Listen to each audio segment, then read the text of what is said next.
नमस्कार, RJD classes YouTube channel पर आप सभी का स्वागत है। जुड़ जाइएगा भाई। आज हम पढ़ने वाले हैं मानव ग्रंथियों के बारे में, ह्यूमन ग्लैंड्स के बारे में फुल डिटेल में अच्छे तरीके से समझेंगे। अपने नोट्स भी आपको बनाते हुए जाना है जिससे कि आप मल्टीपल टाइम रिवीजन कर पाएँ। चलिए शुरू करते हैं। तो सबसे पहले ग्रंथियों के बारे में जान लीजिए। ग्रंथियाँ होती क्या हैं?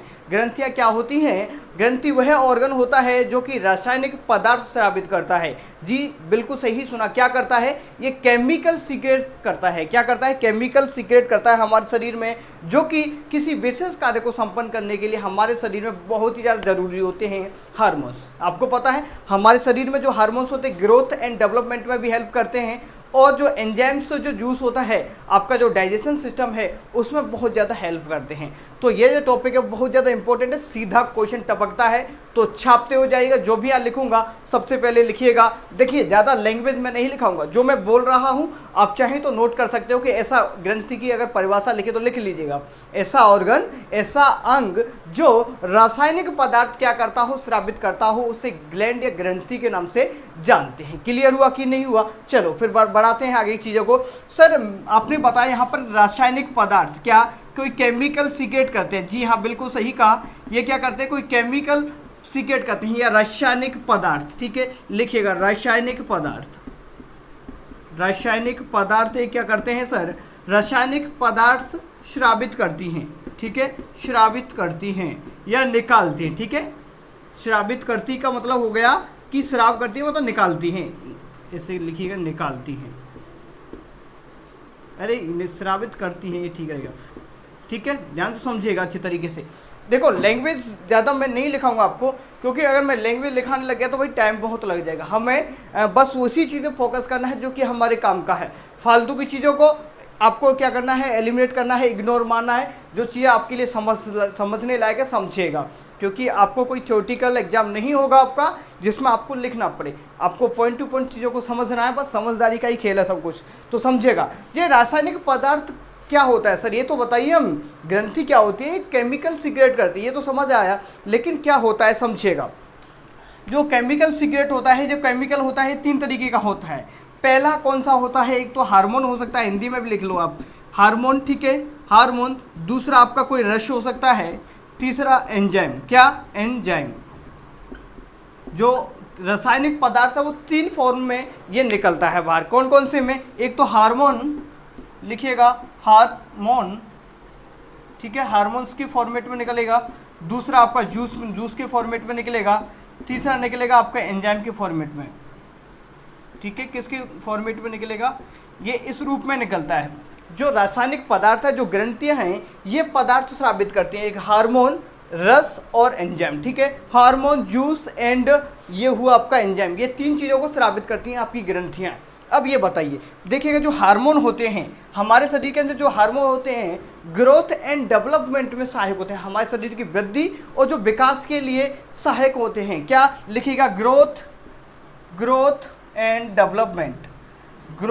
ग्रोथ एंड डेवलपमेंट में हेल्प कौन करते हैं? आपके हार्मोन्स हेल्प करते हैं हमारे शरीर में। क्या? ग्रोथ डेवलपमेंट में हेल्प करते हैं हार्मोन्स।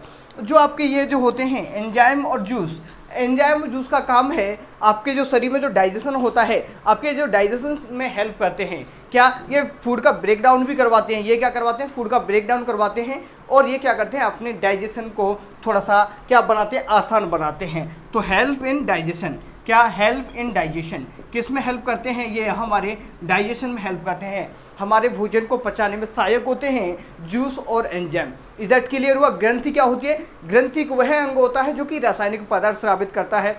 रासायनिक पदार्थ तीन रूपों में पाया जाता है। एक हुआ हार्मोन, दूसरा जूस और तीसरा हुआ आपका एंजाइम। तीन फॉर्मेट में होता है। तो जो ग्रंथि, अब समझिएगा, यहीं से चीज़ें समझा दूंगा। वे अंग, वो अंग जो कि हार्मोन स्रावित करता है, ध्यान से सुनेगा, वे अंग जो हार्मोन स्रावित करते हैं उन्हें कहते हैं अंतःस्रावी ग्रंथि। क्या बोलते हैं? अंतःस्रावी ग्रंथि। और जो जूस और क्या जूस एंजाइम जो सीक्रेट करते हैं, जो स्रावित करते हैं, उसे बोलते हैं एक्सोक्राइन ग्लैंड। एक्सोक्राइन बोले तो बहिस्रावी ग्रंथि। देखिएगा आपको बताऊं, ये समझ आया कि नहीं आया? मैं बहिस्रावी अंतःस्रावी को डिटेल में समझाता हूँ। पहले इसको ये समझ आया ना? अब देखिएगा जो आपकी जो ग्रंथियाँ होती हैं ये दो प्रकार की होती हैं। लिखिएगा, यहाँ पर लिख देता हूँ आपको, ये दो प्रकार की होती हैं। कौन सी? एक लिखिएगा अंतःस्रावी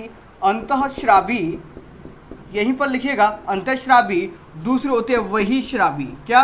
बहिःस्रावी लिखिएगा, एक अंतःस्रावी और बहिःस्रावी। देखो बहि मतलब बाहर, आपने जो स्राव किया, जो उसका जो केमिकल पदार्थ है उसको बाहर निकाल के भेजती है। बहिःस्रावी मतलब बाहर भेजना, बाहर निकालना। बहि मीन्स बाहर, श्राव मीन्स श्राव को, जो भी उसने सिगरेट किया, जो भी पदार्थ उसने निकाला उसको बाहर पहुंचा देना। क्या? अपने पास ना रख के बाहर पहुंचाना। तो सर बाहर कैसे पहुंचाएंगे? आपको पता है खेतों में से जो पानी पहुंचाते हैं तो पाइपलाइन लगा देते, नहीं लगा देते, तो पाइपलाइन के थ्रू पानी जाता है खेतों तक। ऐसा तो नहीं कि भाई कोई कोई खेत ऐसा होता है कि बिल्कुल साहब ये कुआं है, मान के चलो आपका जो भी है, ठीक है, तो यहीं पर है, यहाँ पर ये लगा देते हैं, इंजन से ढाल निकलती रहती है, तो पानी इसी खेत में आराम से इधर उधर हो जाता है। इस खेत में जो पानी जैसे इसमें से निकला और इसी के चारों ओर जो पानी अगर इसने फैला दिया तो इसको कहते हैं अंतःस्रावी ग्रंथि। क्या कहते हैं इसको? अंतःस्रावी ग्रंथि। अगर आपका खेत दूर है, अगर ये है कुआं, लिख लो इसको, कुआं लिख लो ऐसे,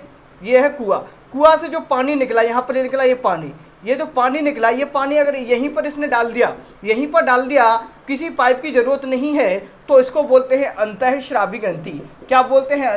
अंतःस्रावी ग्रंथि। ठीक है, इंग्लिश में जरूर जानिएगा, एंडोक्राइन ग्लैंड। क्या? एंडोक्राइन ग्लैंड बोलते हैं। समझ से आया कि नहीं आया? देखिएगा, सुनिएगा। क्या बोलते हैं कि देखिए कोई ग्रंथि है, कोई अंग है, मान के चलो ये वाला अंग है, इसने केमिकल निकाला और यहीं पर छोड़ दिया, निकाल करके यहीं पर छोड़ दिया, या जैसे मैंने खेत का बताया कि खेत में पानी तुरंत वहीं पर छोड़ दिया, किसी पाइप की जरूरत नहीं पड़ी, तो अंतःस्रावी। अगर यहाँ से हमें पाइप डालने की जरूरत पड़ेगी, पाइप डाला और इस खेत में अगर हम पानी पहुँचाना है, खेत लाइक ऑर्गन, ठीक है, क्या है ये? ऑर्गन है, कोई ऑर्गन है, इस ऑर्गन तक अगर हमें यहाँ से पानी पहुँचाना है तो हमें किसकी ज़रूरत पड़ेगी? किसी पाइप की, किसी डक्ट की ज़रूरत पड़ेगी ना। ये क्या है? डक्ट। आप समझ लीजिएगा साइंस की लैंग्वेज में सभी चीज़ों को, ये है डक्ट। समझ तो आ गया ना। तो बहिःस्रावी मतलब खेत से पानी को, अंजन यहाँ से पानी है उसको दूर पहुँचाना है, दूर पहुँचाने को बहिःस्रावी, वहीं पर छोड़ दोगे तो अंतःस्रावी। क्लियर हुआ कि नहीं हुआ आज? अब देख लो, जो अंतःस्रावी ग्रंथि निकालती है, जो यहीं पर छोड़ती है, उसे हार्मोन कहते हैं। जो बाहर लेके जाती है, जो एंजाइम और जो जूस होता है उसको बाहर लेके जाती है, उसे बहिःस्रावी ग्रंथि कहते हैं। समझ आया कि नहीं आया? समझ आया कि नहीं आया होगा? तो यहाँ पर थोड़ा सा मैं लिख देता हूँ, यहाँ पर भी लिख लीजिएगा। इसको बोलते हैं, इंग्लिश में जरूर लिखिएगा, एंडोक्राइन ग्लैंड। ठीक है, इसको एंडोक्राइन ग्लैंड बोल देते हैं, ठीक है, या इसको डक्टलेस बोल देते हैं। ठीक है, डक्टलेस। ठीक है, इसमें क्या डक्ट नहीं होती है, इसको एक्सोक्राइन ग्लैंड बोलते हैं। एक्सोक्राइन ग्लैंड क्या बोलते हैं? इसको एक्सोक्राइन ग्लैंड क्या बोलते हैं? इसी को डक्ट, ठीक है, या डक्ट वाली। इसमें क्या पाई जाती है? इसमें डक्ट पाई जाती है, या डक्ट, इसे डक्ट एक्सोक्राइन ग्लैंड भी बोलते हैं। क्या? डक्ट एक्सोक्राइन ग्लैंड भी बोल देते हैं। क्लियर हुआ कि नहीं हुआ? डक्ट का मतलब होता है वाहिका। क्या? वाहिका। ठीक है, ये वाहिका विहीन होती है, ये वाहिका सहित होती है। ठीक है, वाहिकाओं इनमें हेल्प होती है। क्लियर हुआ कि नहीं हुआ यहाँ तक? अब देख लीजिएगा, यहीं पर लिखना चाहो तो लिख लो, अंतःस्रावी ग्रंथि कौन कौन सी होती हैं? सर अंतःस्रावी कौन कौन सी होती हैं, बहिःस्रावी कौन कौन सी होती हैं? तो चलो मैं एक्स्ट्रा सभी को लिखा दूंगा, पूरा लिस्ट बनवाऊंगा आपको। पहले इसको छाप लो, इसको छापिएगा, यहाँ पर और लिख देता हूँ। यहाँ पर ये जो स्रावित करती हैं इसको क्या बोलते हैं? अंतःस्रावी ग्रंथि। ठीक है, अंतःस्रावी ग्रंथि लिख लीजिए, छाप लो। ये जो दो हैं, ये जो दोनों सिगरेट करते हैं, इनको बोलते हैं बहिःस्रावी ग्रंथि। अब तो बिल्कुल क्लियर हुआ नहीं हुआ भाई? अंतःस्रावी बहिःस्रावी का जो कॉन्सेप्ट है, कभी आपको क्लियर नहीं हुआ होगा, आज अच्छे तरीके से क्लियर हो गया। ये है कुआं, ध्यान सुनिएगा, ये कोई आपका इंजन है, कुआं है, यहाँ से पानी अगर तुरंत निकल के इसी खेत में चला जाता है, यहाँ से पानी निकला और इसी खेत में चला गया, तो अंतःस्रावी। अगर ये पानी हमें दूर पहुँचाना पड़े, इस पानी को हमें दूर पहुँचाना है, तो उसको बोलते हैं बहिःस्रावी ग्रंथि। समझ आया कि नहीं आया? तो लाइक जैसे ये ऑर्गन है, ये क्या है? ऑर्गन है। इस ऑर्गन ने जो भी अपना केमिकल सीक्रेट किया वो यहीं पर इसने छोड़ दिया, तो इसको अंतःस्रावी। अगर इस केमिकल को बाहर पहुंचाना है, केमिकल के रूप में जो बाहर पहुंचाते हैं, हम पहुंचा से किसके? जूस और एंजाइम। जूस और एंजाइम को अगर हमें आगे तक पहुंचाना है, किसी दूसरे अंग तक पहुंचाना है, तो उसे कहते हैं बहिःस्रावी ग्लैंड। राइट, समझ आया होगा? चलिए छाप लीजिएगा इसको, आगे बढ़ते हैं। फिर आगे बढ़ते हैं, छाप लीजिएगा। अब बताता हूँ आपको एंडोक्राइन ग्लैंड कौन सी होती है, एक्सोक्राइन ग्लैंड कौन सी होती है, जिससे आपको चीज़ों को समझने में कोई भी प्रॉब्लम ना हो। ठीक है, छाप लिया होगा आपने। चलो बढ़ते हैं आगे। समझते हो जाना भाई, पूरा का पूरा डिटेल में समझिएगा और नोट्स भी अपने प्रिपेयर करते जाइएगा। जब तक आप खुद के नोट्स नहीं बनाओगे तो चीज़ें बेहतर नहीं हो पाएंगी, क्योंकि कोई भी कार्य करो जब तक आप मल्टीपल टाइम रिवीजन नहीं करोगे, जब चीज़ों को बार बार रिवाइज नहीं करोगे तो दिमाग में से चीज़ें स्किप होना शुरू हो जाता है। जब धूल जम जाती ना तो फिर हमें कुछ पता नहीं चलता क्या पढ़ा क्या नहीं पढ़ा। ठीक है, तो विद्या को जितना आप रिवाइज करोगे, इन चीज़ों को पढ़ोगे तो उतनी बेहतर क्लैरिटी आपके दिमाग में आ जाएगी। ठीक है, तो लिखिएगा। सबसे पहले ऐसा करो, आप एंडोक्राइन या एक्सोक्राइन ग्लैंड लिख लो। सबसे पहले ऐसा करो, लिख ही लो। क्या लिख लो भाई? आप लिख लो वही श्रावी ग्रंथि। वही श्रावी ग्रंथि कौन कौन सी होते हैं? वही श्रावी ग्रंथि। ठीक है, तो वही श्रावी ग्रंथि लिख लीजिएगा। वही श्रावी ग्रंथि कौन कौन सी होती है आपके शरीर में? वही श्रावी को लिखा देता हूँ, इसके अलावा जो भी है वो है आपकी अंतःश्रावी ग्रंथि। ठीक है, नाम भी बता दूंगा आपको। सबसे पहली जो वही श्रावी ग्रंथि होती है वो होती है आपकी लीवर। क्या? लीवर या यकृत, डिटेल में आगे बढ़ेंगे। ठीक है, लीवर या यकृत। ठीक है भाई, क्या है? सबसे पहली जो वही श्रावी ग्रंथि है वो है आपकी यकृत। ये सबसे बड़ी ग्रंथि है, सबसे बड़ी वही श्रावी ग्रंथि है। वही श्रावी ग्रंथि है। कैसी ग्रंथि है? सबसे बड़ी वही श्रावी ग्रंथि है और सबसे भारी भी यही है। सबसे बड़ी और सबसे भारी भी यही है, क्योंकि इसी का वजन सबसे ज़्यादा होता है। इसका जो वेट होता है लगभग 1.5 से लेकर 1.7, ठीक है, कितना होता है? केजी होता है। ठीक है भाई, चलो क्लियर हुआ कि नहीं हुआ? ये इसका वेट होता है। और भाई देखिए, आपकी सुविधा के लिए बता दूं, जो लीवर टॉपिक है, ये ग्रंथि है, मैंने फुल डिटेल में आपको समझा दिया था। कहाँ पर समझाया था आपको पता है? जब मैंने डाइजेशन सिस्टम पढ़ाया था आपको। कौन सा सिस्टम पढ़ाया था? डाइजेशन सिस्टम पढ़ाया था ना। तो उस क्लास में अच्छे तरीके से मैंने जो लीवर है इसके बारे में फुल डिटेल में मैंने समझा दिया है। अगर आपने नहीं देखा तो उस क्लास को भी देखिएगा, क्योंकि बार बार रिविजन करेंगे तो फिर क्लास भी ज़्यादा टाइम हो जाएगा। ठीक है, इसको पढ़ लीजिएगा वहाँ से। दूसरी ग्रंथि कौन सी होती है? दूसरी लिखा गैस्ट्रिक ग्लैंड। क्या? Gastric gland. गैस्ट्रिक बोले तो जठर ग्रंथि। जठर ग्रंथि। दूसरी बोले तो जठर ग्रंथि। तो सबसे पहले देखो, याद कराने के लिए सीक्वेंस बता देता हूँ। सबसे पहले हम यहाँ से स्टार्ट करें। कहाँ से? अपने पेट से स्टार्ट कर रहे हैं, एब्डोमेन वाले पार्ट से स्टार्ट कर रहे हैं। तो यहाँ पर थोड़ा सा यहीं पर देखा मैंने, जो छोटी आँख से जुड़ी होती है, जो ड्यूडेनम वाले पार्ट से जुड़ी होती है, कनेक्ट रहती है आपकी यकृत हुआ, लीवर का कवर किया, जिगर को हमने कवर किया। उसके बाद दूसरे नंबर पर जो अमाशय में पाई जाती है, ये कहाँ पाई जाती है? अमाशय में। क्या? अमाशय में पाई जाती है कि नहीं पाई जाती है? कहाँ पाई जाती है? अमाशय। ठीक है, अमाशय में पाई जाती है ना गैस्ट्रिक ग्लैंड या जठर ग्रंथि। इसके बारे में भी मैंने आपको पढ़ा दिया डिटेल में। तीसरे नंबर पे देखिएगा, और होती है एक पेनक्रियाज। Pancreas gland. ठीक है, पेनक्रियाज ग्लैंड। तो पेनक्रियाज को बोले तो अग्नाशय ग्रंथि। अग्नाशय ग्रंथि लिखिएगा, अग्नाशय ग्रंथि। ठीक है, लिखिएगा अग्नाशय ग्रंथि। तो अग्नाशय ग्रंथि के बारे में मैं डिटेल में बता दिया। ये इंडिविजुअल एक ऐसी ग्रंथि होती है, लिखिएगा, स्टार लगाइएगा, इस पर स्टार लगेगा। ये मिश्रित ग्रंथि भी कहते हैं। इसे क्या कहते हैं? मिश्रित ग्रंथि। क्या? बिल्कुल, जी हाँ, बिल्कुल सही सुना, इसे मिश्रित ग्रंथि भी कहते हैं। तो क्वेश्चन सीधा टपकेगा कि हमारे शरीर में मिश्रित ग्रंथि कौन सी है, तो आपको बताना होगा पेनक्रियाज अग्नाशय ग्रंथि हमारे शरीर में कैसी है? मिश्रित ग्रंथि है। क्लियर हुआ कि नहीं हुआ? मिश्रित ग्रंथि बताएंगे आप पेनक्रियाज। सबसे पहले देखिएगा आपकी वही श्रावी। वही श्रावी देखो, अब देखो रटने की बात नहीं है, थोड़ा समझिएगा। मैंने जब यकृत पढ़ाया था तो ये जो यहाँ से बाइल जूस आया था, बाइल जूस भाई डक्ट के द्वारा अपने जो वहाँ से जो है ना आपकी स्मॉल इंटेस्टाइन, छोटी आंत तक पहुँचा था, नहीं पहुँचा था। लीवर से जो स्राव हुआ था छोटी आंत तक पहुंचा था, मतलब डक्ट हुआ, तो डक्ट हुआ वही श्राव भी ऐसे ही इसमें से निकला, ऐसे ही इसमें से निकला। तो जो बाहर लेके जा रहे हैं ना उनको वही श्राव भी। तो रटने की जरूरत नहीं है, थोड़ा कॉमन सेंस से याद कर लो, ये याद हो गया। आगे कौन कौन सी होती है? आगे भी लिखिएगा। आगे लिखिएगा, एक मेमोरी ग्लैंड होती है। ठीक है, मेमोरी ग्लैंड। मेमोरी ग्लैंड क्या होती है? इनको जो कि बोले दुग्ध ग्रंथि। क्या बोले? दुग्ध ग्रंथि। क्या इनको बोले तो दुग्ध ग्रंथि। क्या बोले इसको? दुग्ध ग्रंथि। क्या मेमोरी ग्लैंड को बोले तो दुग्ध ग्रंथि। दुग्ध ग्रंथि जो फीमेल में होती है, किस में होती है? महिलाओं में होती है, जो कि बच्चे के लिए क्या पिलाती है भाई? दूध। यहाँ पर सीक्रेट दूध का फॉर्मेशन होता है बच्चों के लिए। ठीक है, तो मेमोरी ग्लैंड किस में होती है? फीमेल में होती है। ये भी आपकी, क्योंकि देखिए उसमें भी डक्ट के द्वारा जो मिल्क है वो धीरे धीरे आगे तक पहुंचा दिया जाता है। क्लियर हुआ कि नहीं हुआ? आगे भी छाप लीजिएगा। आगे और को 5 तो ये हो गई। आगे लिखिएगा, एक होती है लैक्राइमल ग्लैंड। कौन सी? लिखिएगा, हिंदी में लिख लो, चलो, लेक्राइमल ग्रंथि। लेक्राइमल ग्रंथि की बोले तो ये लेक्राइमल ग्रंथि आंखों में होती है। लेक्राइमल ग्रंथि कहाँ होती है? आंखों में होती है, आंसू बढ़ता है। और एक चीज़ मैं समझाया नहीं अभी कि मैंने अभी लिखा था कि जो ग्रंथियाँ होते हैं 3 तरीके के जो केमिकल सीक्रेट करती है, हार्मोन, जूस एंड एंजाइम। तो एंजाइम भी आप समझते हो, जैसे एमाइलिन, टाइलिन, जो भी एंजाइम है, एंजाइम भी जानते हो। लेकिन जूस क्या होता है? हमारे शरीर में जो पसीना निकलता है, जो आंसू निकलते हैं, वही जूस होता है। जूस क्या होता है? जो पसीना, जो आंसू निकलते हैं, उसी को जूस कहते हैं। ठीक है, तो लिखिएगा लेक्राइमल ग्रंथि, ये भी हो गया। उसके बाद और कौन सा लिखेंगे? 6 नंबर पे आपकी लेक्राइमल ग्लैंड भी कैसी ग्रंथि है आपकी? बहिस्रावी ग्रंथि है। क्लियर हुआ कि नहीं हुआ भाई? क्लियर हुआ कि नहीं हुआ? और स्किन वाली भी लिख लीजिएगा। स्किन में होती है आपकी सेबेसियस ग्लैंड।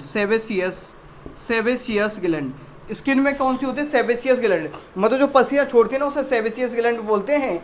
तो जो कहाँ होती हैं? देखिए क्वेश्चन बनेगा कि हमारे शरीर में जो पसीने की ग्रंथियाँ सर्वाधिक कहाँ पर होती हैं।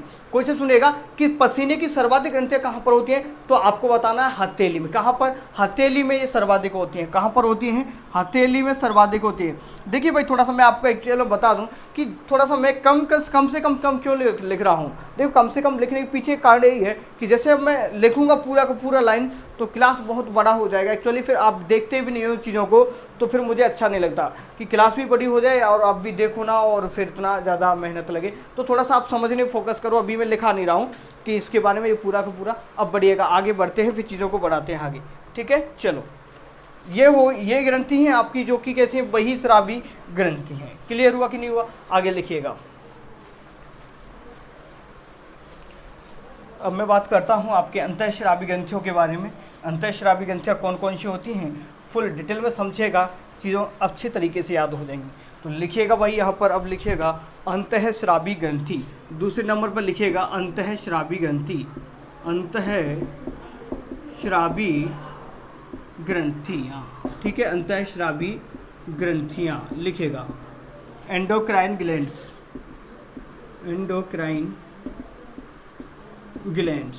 ठीक है, लिखेगा एंडोक्राइन ग्लैंड्स लिखेगा।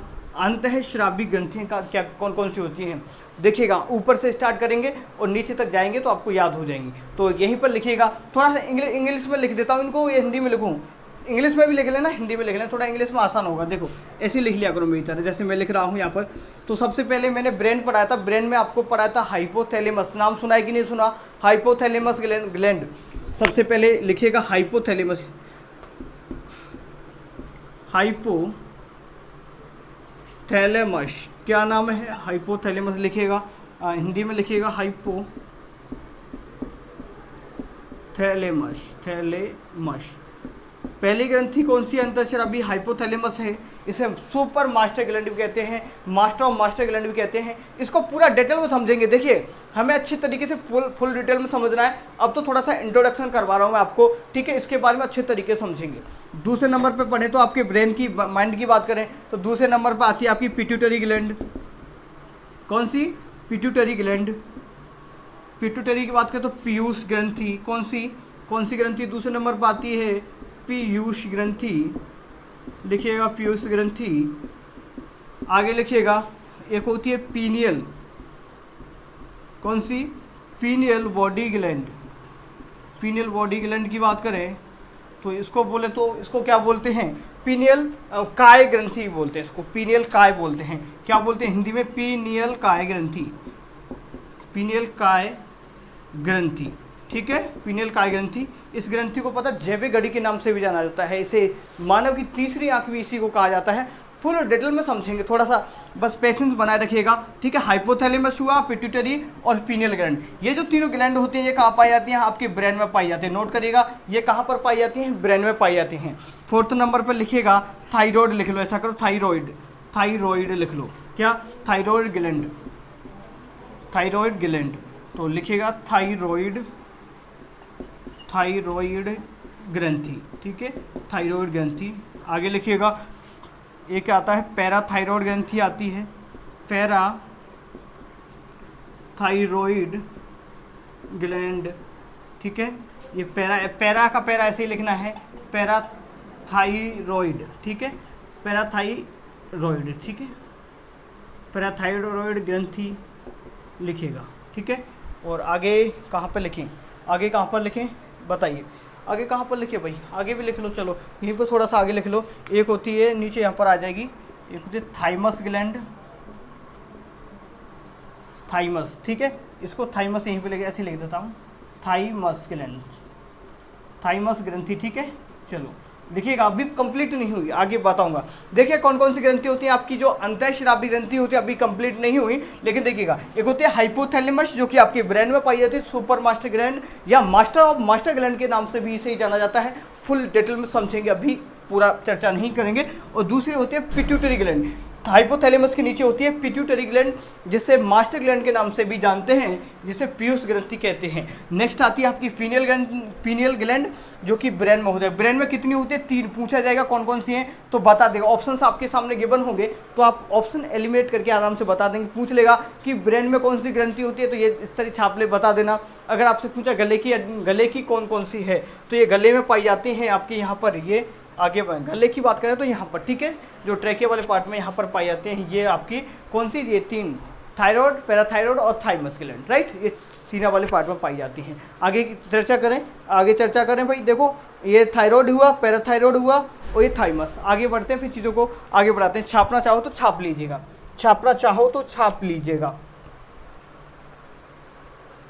ठीक है। चलो आगे बढ़ें, 6 तो ये हो गई, और कौन कौन सी बच गई भाई आपकी बताओ, और कौन सी बच गई अंतःस्रावी, सभी लिखते हुए जाएंगे जैसे मैं नोट करा रहा हूँ ना आपको, ऐसे के ऐसे ही नोट करते हुए जाना है आपको, सभी को ऐसे ही नोट करते हुए जाना है। और आपको पता है, देखिए मैंने आपको वहाँ पर बहिस्रावी ग्रंथि पढ़ाई थी ना, अभी जो लिखा था मैंने बहिस्रावी में काउंट किया था तो पेनक्रियाज को शामिल किया था। पेनक्रियाज एक ऐसी ग्रंथि जो कि कैसी है, बहिस्रावी ग्रंथि है, बहिस्रावी है, अंतःस्रावी है और कैसी है, मिश्रित ग्रंथि भी है। इसको तीनों जगह पर रखा जाता है, कहाँ पर रखा जाता है, तीनों जगह पर रखा जाता है। तो इसमें भी लिखिएगा पेनक्रियाज ग्लैंड, कौन सी, पेनक्रियाज ग्लैंड लिखिएगा। इसको भी, इसको अग्नाशय ग्रंथि, अग्नाशय ग्रंथि लिखिएगा, अग्नाशय ग्रंथि। आगे लिखिएगा, अग्नाशय के बाद ये अब कौन से रहे, यहाँ तक आगे। अब एड्रिनलिन ग्रंथि भी रह गई आपकी, एड्रिनलिन ग्लैंड, ठीक है। एड्रिनलिन की बात करें तो एड्रिनलिन को बोले अधिवृक्क ग्रंथि, हिंदी में बोले तो अधिवृक्क ग्रंथि, क्या बोलते हैं इसको, अधिवृक्क ग्रंथि बोलते हैं, लिखिएगा अधिवृक्क ग्रंथि, ठीक है भाई, अधिवृक्क ग्रंथि लिख लीजिएगा। आगे और चले तो ये 8 नंबर हुआ आपका। 9th नंबर की बात करें तो आपकी जो होती है गोनेड, गोनेड ग्लैंड, कौन सी, गोनेड ग्लैंड होगी आपकी। क्लियर हुआ कि नहीं हुआ, गोनेड ग्लैंड हो गई कि नहीं हुई। तो इन सभी के बारे में फुल डिटेल में समझेंगे। आपसे अगर पूछ रहा है डायरेक्टली इनकी इसमें अंतःस्रावी है, बहिस्रावी कौन सी है, तो आप अच्छे तरीके से डिफरेंट क्रिएट कर पाएंगे। मेरे ख्याल से आपको चीज़ें यहाँ तक अच्छी तरीके से समझ में आ गया होगा। अब मैं आज स्टार्ट करता हूँ आज की क्लास को, और समझिएगा सबसे पहले जो बहुत ज़्यादा इम्पोर्टेंट है हमारी ग्लैंड है, उसी से स्टार्ट करते हैं, ठीक है। चलो तो सबसे पहले हम पढ़ लेते हैं जिसका हमारे शरीर में बहुत बड़ा योगदान है, तो सर हम उसी को पढ़ दें ना, सबसे मोस्ट है उसको सबसे पहले पढ़ते हैं। उसके बाद मोस्ट तो पूरा टॉपिक ही है, इम्पोर्टेंट है, तो पढ़ना तो पूरा टॉपिक है, लेकिन शुरुआत करते हैं अच्छे तरीके से, ठीक है। कहते हैं ना कि शुरुआत भी अच्छी होनी चाहिए तो एंड भी अच्छा होगा। अगर किसी की शुरुआत गलत है तो एंड भी कैसा होगा भाई, उसका गलत ही होगा, ठीक है। अच्छे तरीके से समझते हुए चलिएगा, चीज़ें अच्छी तरीके से आपको क्लियर हो जाएंगी। चलो शुरू करें भाई, पानी पी लेता हूँ एक बार, जस्ट वेट करिएगा।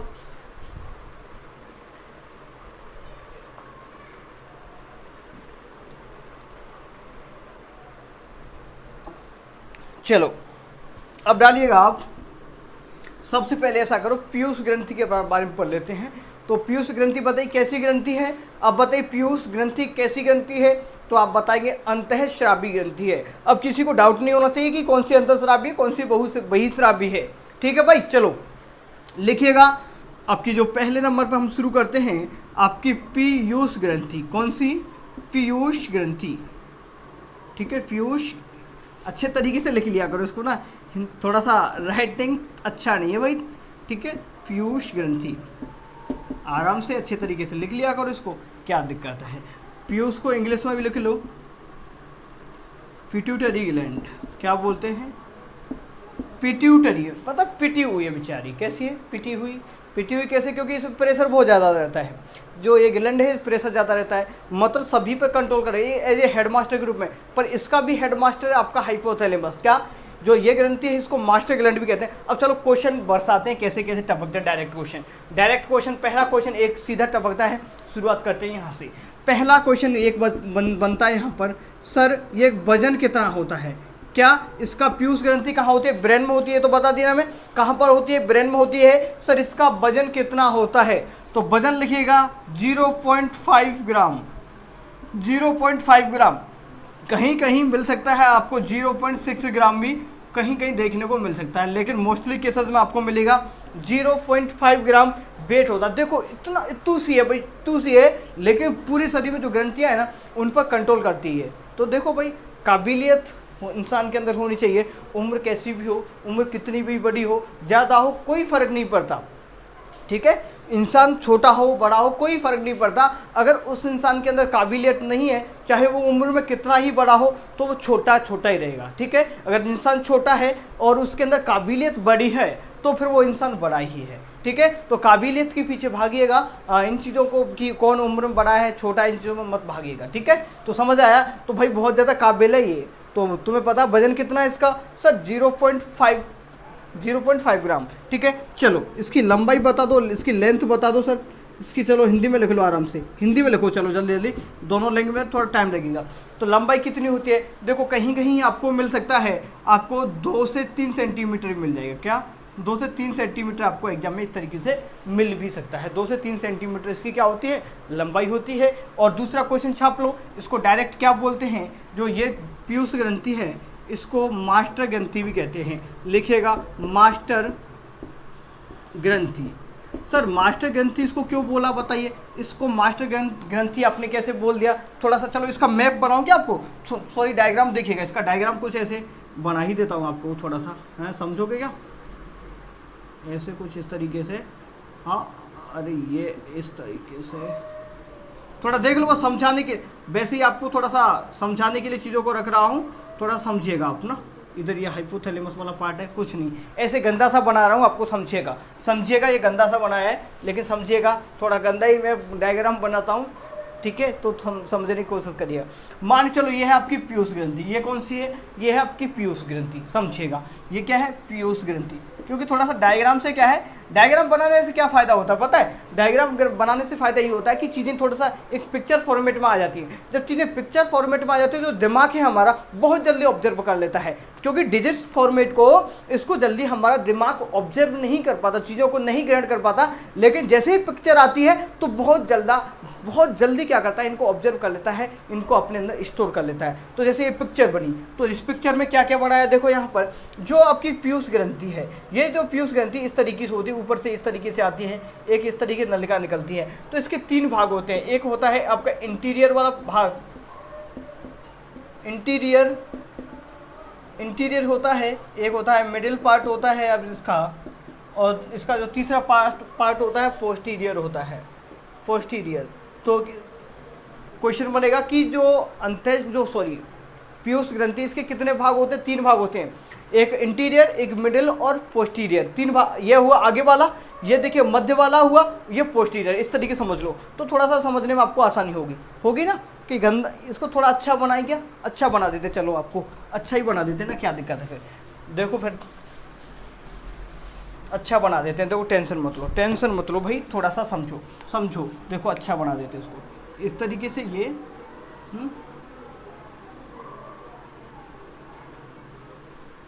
ठीक है, इसमें से ये निकली, इधर से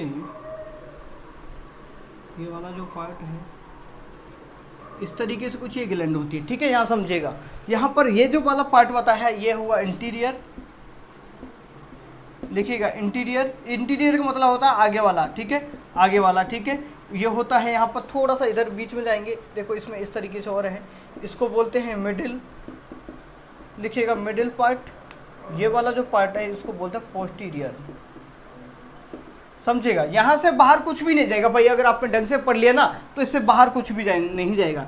इसको मास्टर ग्लैंड बोलते हैं, इसको मास्टर ग्लैंड, ठीक है। चलो तो लिखिएगा मास्टर इसके पीयूष ग्रंथि के बारे में। पीयूष ग्रंथि के बारे में पहला क्वेश्चन बना कि इसका वजन कितना होता है सर, 0.5 ग्राम होता है, लंबाई 2 से 3 सेंटीमीटर होती है। इसे मास्टर ग्रंथि क्यों कहते हैं? जो भी ग्रंथियां हैं इन सभी ग्रंथियों पर, हाइपोथैलेमस को छोड़ के सभी ग्रंथियों पर कंट्रोल करती है आपकी पीयूष ग्रंथि, ठीक है भाई। चलो आगे पॉइंट भी क्या लिखेंगे, तो मैंने समझाया कि इसमें 3 पार्ट होते हैं, 3 पार्टों को मैं डिवाइड करके अच्छे तरीके से पढ़ाऊंगा, जैसे चीज़ें आपको क्रिस्टल तरीके से क्लियर होता हुआ आगे चला जाए भाई, ठीक है। चलो वो कहाँ पर होती है ये भाई, हाइपोथैलेमस से कनेक्ट रहती है। किससे कनेक्ट रहती है? ऊपर वाला जो ये जो वाला पार्ट आ जाता है ऊपर वाला, ये आ जाता है हाइपोथैलेमस वाला। कौन सा? हाइपोथैलेमस वाला पार्ट। कौन सा पार्ट आ जाता है? हाइपोथैलेमस वाला पार्ट आ जाता है। हाइपोथैलेमस वाले पार्ट को मैं अच्छे तरीके से पढ़ाऊंगा। गोनेडोट्रोपिन या ग्रोथ हार्मोन वाला, जो सब कुछ आगे बताऊंगा मैं आपको, कौन कौन से हार्मोन हाइपोथैलेमस वाले पार्ट से सीक्रेट होते हैं, यहाँ तक समझिएगा। अब मैं आपको पहले पढ़ाऊंगा इंटीरियर वाले पार्ट को, उसके बाद पढ़ेंगे मिडिल पार्ट को, और उसके बाद पढ़ेंगे हम पोस्टीरियर पार्ट को। तो पहले पीयूष ग्रंथि के बारे में तीनों पार्ट को पढ़ लीजिएगा, जिससे चीज़ें समझ में। यहाँ तक छाप लिया, चलो अच्छी बात है। यहाँ तक छाप लिया तो लिखेगा इंटीरियर पार्ट में कौन कौन सी ग्रंथि होती हैं। लिखिएगा 3 पार्ट होते हैं इसके, 3 पार्ट बताया मैंने। एक होता है आपका इंटीरियर पार्ट, और सबसे पहले इंटीरियर पार्ट डाल लो आप, इंटीरियर पार्ट।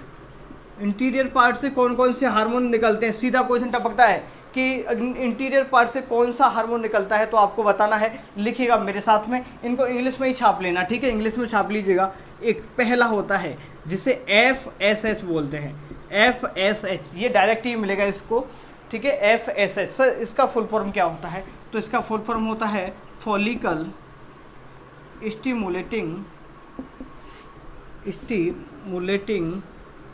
हार्मोन। क्या होता है? Follicle stimulating hormone. क्या नाम होता है? FSH। पहला होता है FSH, दूसरा होता है LH। LH का मतलब होता है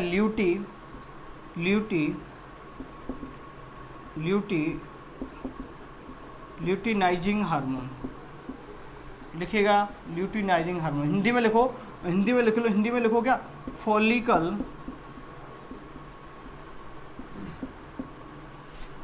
स्टिमुलेटिंग हार्मोन, ठीक है। स्टिमुलेटिंग हार्मोन ऐसे लिख लो भाई, हिंदी में भी लिख लो। चलो दिक्कत, लिखिए ल्यूटिनाइजिंग हार्मोन। कौन सा हार्मोन बोलते हैं इसको? ल्यूटिनाइजिंग हार्मोन बोलते हैं। आगे देखिएगा, एक होता है प्रोलैक्टिन। कौन सा होता है? Prolactin hormone. प्रोलैक्टिन, तो हिंदी में लिखो प्रोलैक्टिन हार्मोन को ऐसे ही।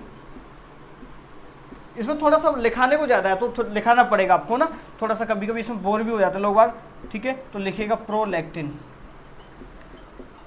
प्रोलैक्टिन हार्मोन, ठीक है। ये प्रोलैक्टिन हुआ।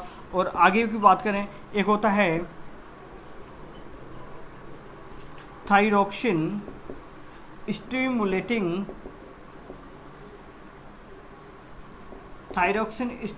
हार्मोन। Thyroxine stimulating hormone. लिखिएगा कौन कौन से इंटीरियर पार्ट से कौन कौन से हार्मोन निकलते हैं? FSH follicle stimulating hormone, LH luteinizing hormone, और कौन सा होता है आपका? प्रोलैक्टिन हार्मोन, और होता है थायरॉक्सिन स्टिमुलेटिंग हार्मोन। जो अग्रभाग से ये हार्मोन्स निकलते हैं। और निकलता है एड्रीनोकॉर्टिकॉइड हार्मोन। 4th नंबर पर लिखिएगा, 5th नंबर पे एड्रीनोकॉर्टिकॉइड हार्मोन।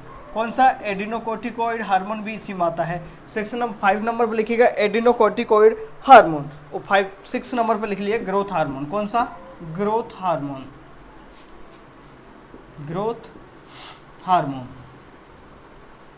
देखो क्लियर हुआ कि नहीं हुआ? समझ लीजिएगा यहाँ पर कि इंटीरियर पार्ट से कौन कौन से हार्मोन निकलते हैं, पूछेगा आपसे।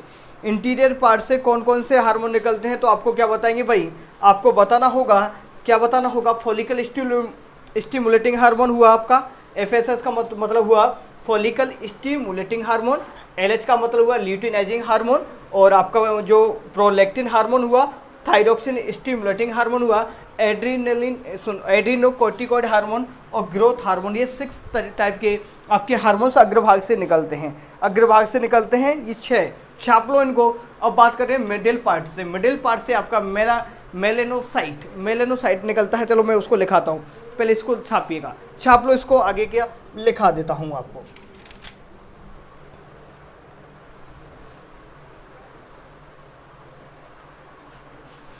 चलो छाप लिए ना, हाँ ठीक है, चलो आगे का लिखो। और कौन कौन से आते हैं इसमें, ये हो गया। मिडिल पार्ट से भी देख लो, मिडिल पार्ट से कौन कौन से निकलते हैं, फिर मैं आपको समझाऊंगा इनके बारे में, कोई दिक्कत नहीं, समझाऊंगा अच्छे तरीके से ना, समझा दूंगा अच्छे तरीके से। अरे पर इनके बारे में आपको बताता हुआ नहीं चला कि क्या क्या होता है काम इनका, काम भी समझते चलो। एक बार दोबारा से लिख देता हूँ, काम भी देखो मैं यहाँ पर शॉर्ट फॉर्म में लिख रहा हूँ। जैसे मैंने बताया FSH, FSH का काम क्या होता है, देखिए लिखिए समझ लो एक बार, लिखाने में ज़्यादा टाइम लगेगा। FSH का काम होता है जो युग्मनज जो जाइगोट बन के तैयार होता है, जो जाइगोट युग्मनज बन के तैयार होता है ना, जो युग्मनज को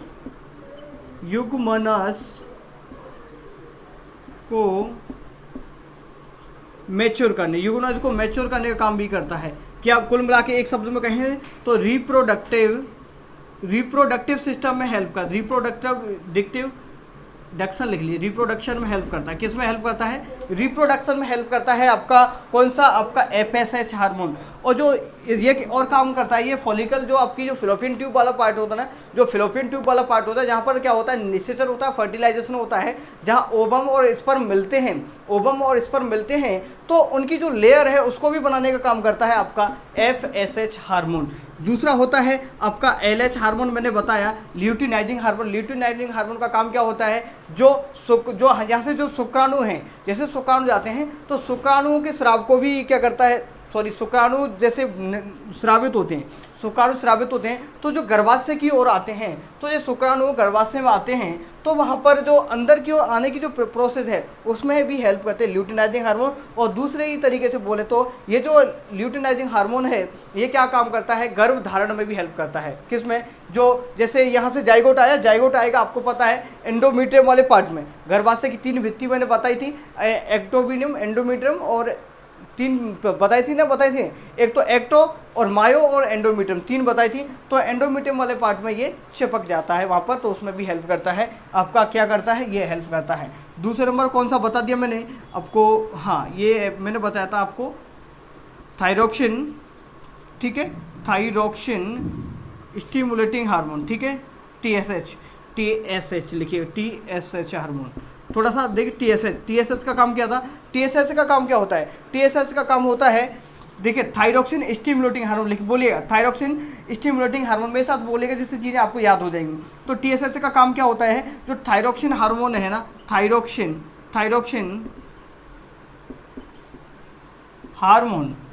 हार्मोन को क्या करता है, एक्टिव कर देता है। क्या करता है, थायरोक्सिन हार्मोन को एक्टिवेट कर देता है।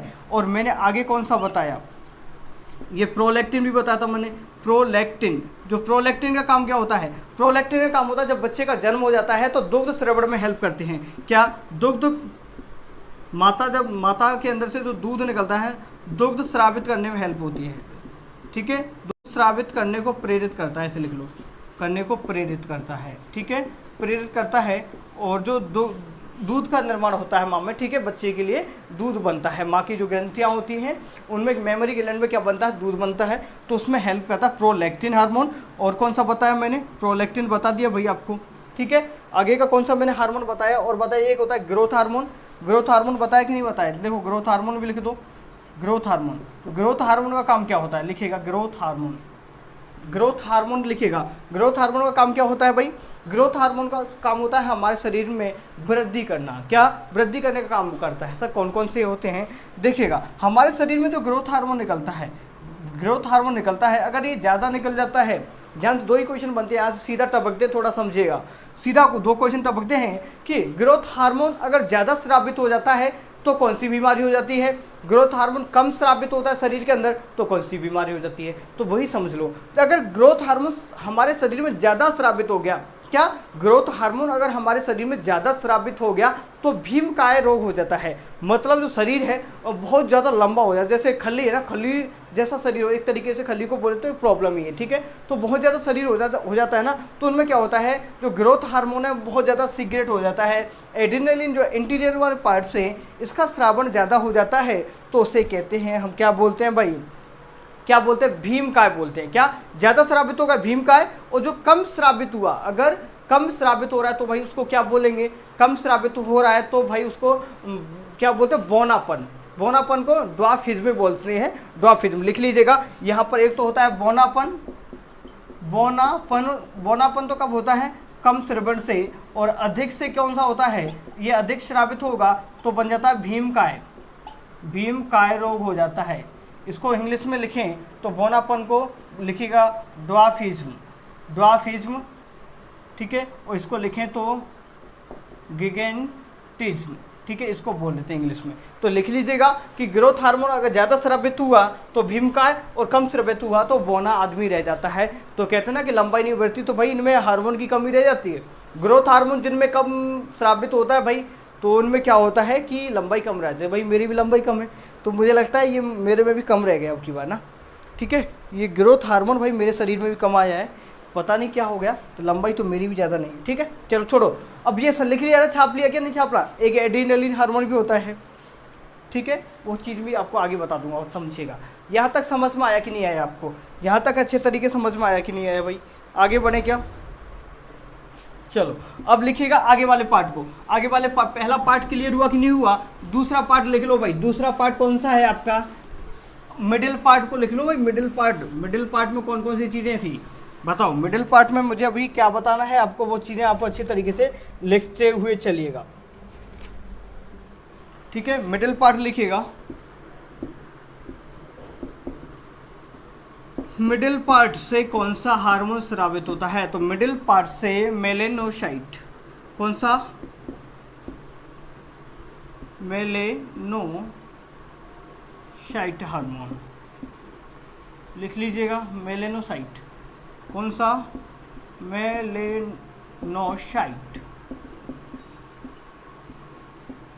हार्मोन, ठीक है। मेलेनोसाइट हार्मोन कहाँ से निकलता है, आपके मध्य वाले पार्ट से मेलेनोसाइट हार्मोन निकलता है। सर इसमें पिगमेंट होता है मेलानिन, कौन सा पिगमेंट होता है इसमें, मेलानिन नाम का पिगमेंट होता है, लिखिएगा मेलानिन। कौन सा पिगमेंट होता है इसमें, मेलानिन क्या होता है, पिगमेंट होता है। अब बहुत अच्छी काम की चीज़ आ रही है भाई, समझिएगा, बहुत ज़्यादा इंपॉर्टेंट चीज़ आ रही है आपको आपके जीवन के लिए। देखो समझेगा आज अच्छी तरीके से, जो आपकी पीयूष ग्रंथि होती है, पीयूष ग्रंथि के मध्य वाले पार्ट से जो हार्मोन निकलता है मेलेनोसाइट, कौन सा, मेलेनोसाइट हार्मोन निकलता है, उसमें जो पिगमेंट होता है क्या होता है, मेलानिन। क्या पिगमेंट होता है, मेलानिन नाम का पिगमेंट होता है। जैसे कुछ लोग गोरे ज़्यादा होते हैं, कुछ लोग काले होते हैं भाई, कैसा होता है, दो ही तो रंग होते हैं, गोले काले, और क्या भूरे भजन के भी होते हैं ना, हाँ सफ़ेद फक भी होते हैं। तो भाई पहले दो ही समझ लो, ठीक है। देखो भाई कैसे कैसे होता है, जो मेलानिन नाम का, ध्यान सुनिएगा, यहीं से गोले और काले बन जाते हैं भाई। कैसे बनते हैं देख लो भाई, देखो ये अगर अधिक बन गया किसी में भाई साहब, समझिएगा, ये अगर अधिक बन गया मेलानिन नाम का, तो भाई काले बन जाओगे, क्या समझिएगा। मेलानिन अगर ज़्यादा मात्रा बढ़ गई, सर ये बताओ मेलानिन बढ़ता कब है, भाई, ये बढ़ता है धूप में, जब धूप ज़्यादा आती है ना ऊपर से, तो मेलानिन नाम का ये जो हार्मोन है, जो पिगमेंट है, बहुत ज़्यादा एक्टिवेट हो जाता है। मेलानिन जब एक्टिवेट हो जाता है, ये ज़्यादा सीक्रेट होने लगता है, तो आदमी क्या हो जाता है, काला हो जाता है, काला हो जाता है, ब्लैक हो जाता है, ठीक है। तो ब्लैक बोल दो, काला बोल दो, इसको काला ही बोलो, इसको क्या ब्लैक क्या बोले, काला बोल दो, ठीक है, नॉर्मल हिंदी में लिखो आराम से। और ये कम श्रावित होता है तो भाई गोरा हो जाता है, क्या गोरा, समझे ना। अब समझ आया कि नहीं आया, देखिए समझिएगा, जो हमारे शरीर में जो पीयूष ग्रंथि का जो मिडिल पार्ट है, मिडिल पार्ट से मेलेनोसाइट हार्मोन स्रावित होता है। मेलेनोसाइट हार्मोन से एक पिगमेंट निकलता है जिसे मेलानिन नाम का पिगमेंट बोलते हैं। जो मेलानिन नाम का पिगमेंट है, अगर आपके शरीर में ज़्यादा स्रावित होता है, ज़्यादा कब स्रावित होगा, जब धूप पड़ती है ना। आपको पता है ऑस्ट्रेलिया के लोग काले क्यों पाए जाते हैं भाई, बताइए। काले इसलिए पाए जाते हैं, वहाँ पर धूप ज़्यादा पड़ती है। अगर धूप ज़्यादा पड़ती है तो लोग ऑटोमेटिक कैसे हो जाएंगे, काले हो जाएंगे। क्यों हो जाएंगे काले, क्यों हो जाएंगे, धूप ज़्यादा पड़ेगी तो, क्योंकि मेलानिन ज़्यादा बन जाएगा। मेलानिन ज़्यादा बन जाएगा तो लोग काले हो जाएंगे। मेलानिन कम बनेगा, जब आप जब रहते हो ना बिल्कुल अच्छे तरीके से एसी में कमरे में बंद रहते हो तो मेलानिन बहुत कम बनता है, कम बनता है तो आप गोरे हो जाते हो, गोरे चिट्टे हो जाते हो। कब होते हो गोरे चिट्टे? जब मेलानिन कैसा बनता है, कम बनता है। तो समझ आ गया ना, गोरे और काले का कंसेप्ट समझ में आया कि नहीं आया भाई बताइए। इसका काम होता है त्वचा को रंग प्रोवाइड कराना। ठीक है भाई, चलो यहाँ तक आपको समझ आया कि नहीं आया? तो पहला देखो, पहला पार्ट क्लियर हुआ, दूसरा पार्ट क्लियर हुआ, तीसरा पार्ट डालेगा पोस्टीरियर पार्ट। कौन सा पार्ट डालेगा? पोस्टीरियर पार्ट डालेगा। और पता है जो अल्ट्रावायलेट जो यूवी किरण आती है ना, हमारे जो ओजोन परत है ना, ओजोन परत से जो किरणें आती हैं वो भी भाई साहब बहुत ज़्यादा हानिकारक होती है। समझ आया कि नहीं आया भाई? आया होगा कि नहीं आया भाई? चलो आगे लिखिए, आगे लिखिएगा। पोस्टीरियर पार्ट वाले को इंपॉर्टेंट है पोस्टीरियर पार्ट। पोस्टीरियर पार्ट को लिखो। पोस्टीरियर को पश्च वाला पार्ट है, पीछे वाला, पीछे वाला देखो, पीछे वाला ये वाला। अब इसकी बात करेंगे पीछे वाले की। पीछे वाले से एक हार्मोन स्रावित होता, लिखिएगा यहाँ पर ऑक्सीटोसिन हार्मोन। बहुत मजेदार काम बताऊंगा इसका, ऑक्सीटोसिन, ऑक्सीटोसिन हार्मोन लिखिएगा। ऑक्सीटोसिन हार्मोन, कौन सा हार्मोन? ऑक्सीटोसिन लिखो, ऑक्सीटोसिन हार्मोन लिखिएगा। कौन सा हार्मोन? Oxytocin hormone. क्लियर हुआ कि नहीं हुआ? ऑक्सीटोसिन हार्मोन के बाद समझ लो। सर ऑक्सीटोसिन का काम क्या होता है पहले यही बता दो। हाँ पहले ये बता दो ऑक्सीटोसिन का काम कब क्या होता है और ये कब स्रावित होता है और किस नाम से जानते हैं। जो ऑक्सीटोसिन हार्मोन होता है ना, तो एक्चुअली जब डिलीवरी होती है, जब प्रसव होता है ना, जब प्रसव जब कोई महिला होती है जो किसी बच्चे को जन्म देने वाली होती है, जब बच्चे को जन्म देती है तो उस समय पर सबसे ज़्यादा मात्रा में जो हार्मोन शरीर से निकलता है उसे कहते हैं ऑक्सीटोसिन हार्मोन। क्या जो प्रसव पीड़ा के समय, क्वेश्चन ये बनता है प्रसव पीड़ा के समय सर्वाधिक मात्रा में कौन सा हार्मोन सीक्रेट होता है? तो आपको बताना है ऑक्सीटोसिन हार्मोन। तो प्रसव पीड़ा के समय क्या? प्रसव पीड़ा, जब प्रसव पीड़ा होती है ना, जब डिलीवरी का टाइम होता है तो प्रसव पीड़ा के समय स्रावित होकर क्या करता है, जो हमारे जो लेयर्स होती हैं, लेयर्स को थोड़ा सा क्या करता है, स्टिमुलेट करता है, थोड़ा एक्टिवेट कर देता है, तो उनको फैलाने का काम करता है। ठीक है, क्या करता है? फैलाने का काम करता है, जिससे बच्चे का जन्म आसानी से हो पाए। अगर जिनमें जो ऑक्सीटोसिन हार्मोन नहीं है, जिनमें ऑक्सीटोसिन हार्मोन निकलता नहीं जिन महिलाओं में, तो भाई उनका ऑपरेशन करवाना पड़ता है। क्या करवाना पड़ता है? ऑपरेशन करवाना पड़ता है। तो ऑक्सीटोसिन का बहुत ज़्यादा रोल है। और ऑक्सीटोसिन का काम क्या है भाई? ऑक्सीटोसिन का एक काम और है, जो इमोशंस होती है ना इंसान के अंदर, लिखिएगा इमोशंस लिख ही लो। अच्छी वाली बात चल रही तो भाई लिख लो, भावनाएं। सर क्या बताने वाले हो भाई? बहुत अच्छी बात बताने वाला हूँ। जो इमोशंस आती है ना, जो फीलिंग्स, इमोशंस लिख लो या फीलिंग्स लिख लो, कुछ भी लिख लो। इमोशंस, फीलिंग्स, जो फीलिंग्स आप लेते हो ना, खुल के बता दो भाई, सुनिएगा समझिएगा अच्छे तरीके से। जब लोग क्या करते हैं, जब संभोग करते हैं, क्या संभोग करते हैं, जब एक इंसान दूसरे इंसान को जब प्यार करता है, एक इंसान जब दूसरे इंसान को प्यार करता है, जब संभोग करता है, तो उस समय कौन सा हार्मोन सर्वाधिक एक्टिवेट रहता है या सर्वाधिक मात्रा में सीक्रेट होता है? तो वो भी यही है भाई, ऑक्सीटोसिन। समझ आया कि नहीं यार? तो भाई जब इश्क मोहब्बत प्यार करते हैं ना लोग, तो मिलते हैं एक दूसरे की फीलिंग को थोड़ा सा इंटरनली कनेक्ट होते हैं, तो भाई उस टाइम पे कौन सा निकलता है भाई? यही निकलता है। कौन सा हार्मोन निकलता है? ये प्यार व्यार चक्कर में यही निकलता है भाई। ठीक है, और जब पता है, तो जब प्यार वाली चीज़ें चल रही होती है तो इंसान की धड़कनें तेज हो जाती है। क्यों होती है भाई? इसी के हार्मोन की वजह से। किस हार्मोन की वजह से? आपकी ऑक्सीटोसिन हार्मोन की वजह से ही। जैसे लिख ही लो, क्या दिक्कत है, लिख लो। संभोग के समय भी निकलता है भाई, क्या दिक्कत है? प्रेम करते हैं उस टाइम पे ज़्यादा करते हैं, जब एक दूसरे को प्रेम करते हैं, कोई भी हो, माता पिता हो, भाई बहन, जब भी करते हैं तो थोड़ा एक्साइटेडमेंट होता है।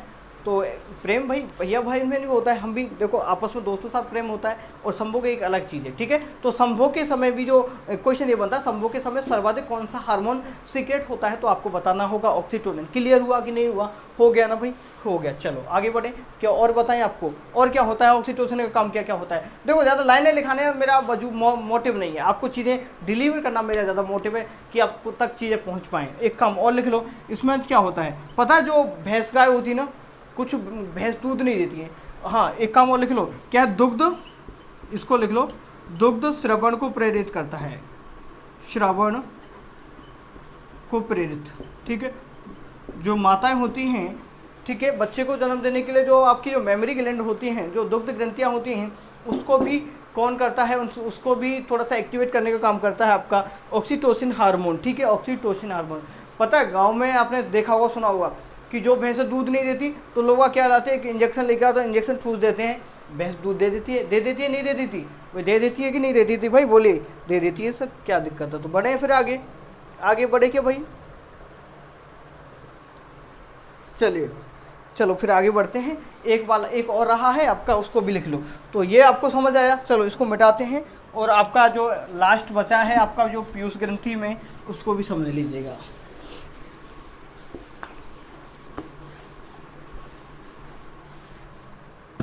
लिखिएगा आगे कौन सा लिखना चाह रहे हो। तो हाँ, एक आता है इसमें ADH, कौन सा आता है इसमें 2 नंबर पे, ADH,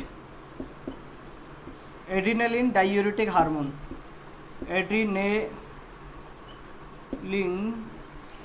डायूरेटिक हार्मोन।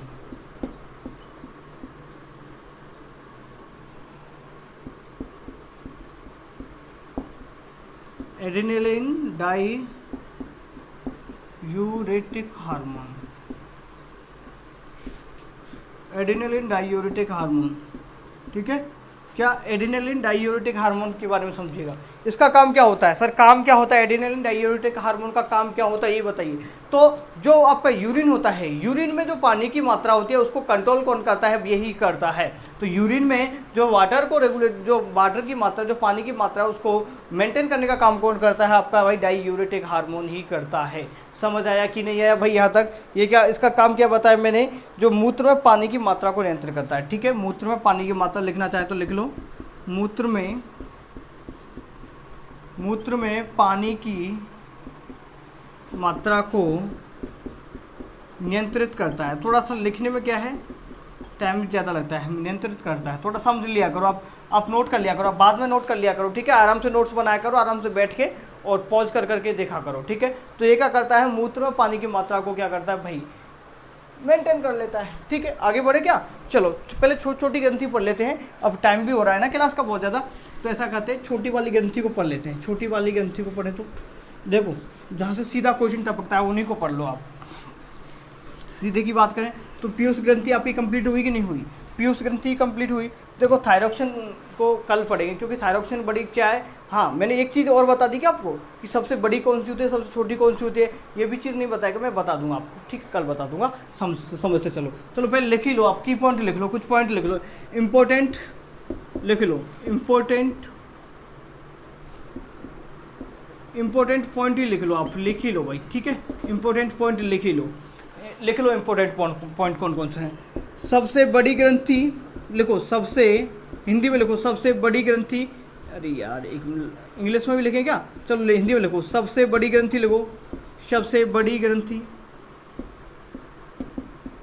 सबसे बड़ी ग्रंथि तो आप बताएंगे यकृत, ये बड़ी कौन सी है, लेकिन एक मिनट, सबसे बड़ी बहिस्रावी ग्रंथि बताना क्या बताना है आपको, सबसे बड़ी बहिस्रावी ग्रंथि कौन सी होती है, तो आप बताना है यकृत या लीवर। सीधा क्वेश्चन टपकेगा, सबसे बड़ी बहिस्रावी ग्रंथि कौन सी होती है, तो यकृत या लीवर बताना है। दूसरा क्वेश्चन बनेगा, सबसे छोटी बहिस्रावी ग्रंथि, सबसे छोटी बहिस्रावी ग्रंथि कौन सी होती है, ये डायरेक्ट टपकेगा, सबसे छोटी बहिस्रावी ग्रंथि बताइए। तीसरा क्वेश्चन ये बनेगा यहाँ पर, सबसे बड़ी, रुकिए बता रहा हूँ आपको, सबसे बड़ी अंतःस्रावी ग्रंथि, सबसे बड़ी अंतःस्रावी ग्रंथि बताओ आप, आपको बताना होगा आगे। सबसे छोटी अंतःस्रावी ग्रंथि, सबसे छोटी अंतःस्रावी ग्रंथि बताइए। पहले सोच लीजिए कौन कौन सी ग्रंथि होती है और क्या है। हाँ, ये 4 क्वेश्चन सीधा टपकते हैं, इनको बता दो मुझे कौन कौन सी होती है। मैं पानी पी लेता हूँ, बताइएगा मुझे इसका आंसर, बताइएगा भाई कौन कौन सी होती है, कौन कौन सी नहीं होती है, बताइएगा। डायरेक्ट क्वेश्चन बनता है, यहाँ से सीधा टपकता है।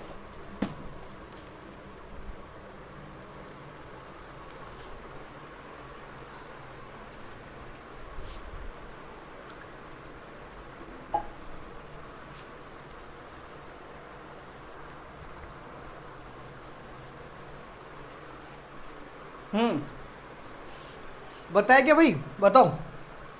तो सबसे बड़ी कौन सी होती है बहिस्रावी ग्रंथि? आपकी लीवर होती है, यकृत होती है। सबसे छोटी कौन सी होती है? सबसे छोटी कौन सी होती है भाई, बताओ। सबसे छोटी बताइएगा, ठीक है। सबसे छोटी नहीं लिखा क्या? लेक्राइमल, लेक्राइमल ग्रंथि, ठीक है, या अश्रु ग्रंथि बोले। सबसे बड़ी अंतःस्रावी ग्रंथि, तो अंतःस्रावी ग्रंथि लिखेंगे तो आप बोलेंगे थायराइड ग्रंथि, थायराइड ग्रंथि, ठीक है, थायराइड। आगे लिखें तो सबसे छोटी अंतःस्रावी ग्रंथि की बात करें तो है आपकी पीनियल ग्रंथि, पीनियल काय ग्रंथि, ठीक है भाई। लेकिन सबसे छोटी दूसरी ग्रंथि होती है आपकी, कौन सी होती है? पीयूष ग्रंथि। सबसे छोटी दूसरी छोटी ग्रंथि होती है वो होती है पीयूष ग्रंथि। यहाँ तक समझ में आया? तो एक बार थोड़ा सा समझे तो और लिख लो भाई, लिखना चाहे तो। कितना टाइम हो गया एक बार देख लेता हूँ मैं, टाइम कितना हो गया ना आपकी भाई। 55 मिनट हो की हो गई क्लास आपकी। तो ऐसा करते फिर क्लास को तो यहीं रोक देते हैं। 55 मिनट का हो गया ना, 1 घंटा बहुत है। कल मैं ऐसा करूँगा, पॉसिबल हुआ तो पूरा का पूरा ये ग्रंथि है ना सबको कंप्लीट करा देंगे। इसमें जो थायराइड ग्रंथि वो थोड़ी सी बड़ी है और सभी छोटी है, तो कल की क्लास में हम इसको पूरा कंप्लीट कर लेंगे, ठीक है भाई। तो क्लास अच्छा लगा हो तो थोड़ा सा शेयर भी किया करें और ज़्यादा से ज़्यादा अपना फोकस करिएगा कि क्लास में लिखा करें। जब तक आप लिखेंगे नहीं, चीज़ें आपके दिमाग में सेट नहीं होंगी। और जो भी शब्द मैं बोलता हूँ अपने दिमाग में छापा करो। क्या किया करो? छापा करो अपने दिमाग में। देखो लिखाने में क्या है, ज़्यादा टाइम जाता है, हाँ, तो थोड़ा सा दिमाग में सेट किया करो चीज़ों को। चलिए धन्यवाद, फिर तो नेक्स्ट क्लास में फिर मिलेंगे आपसे। तो क्लास को शेयर करते रहिए, धन्यवाद।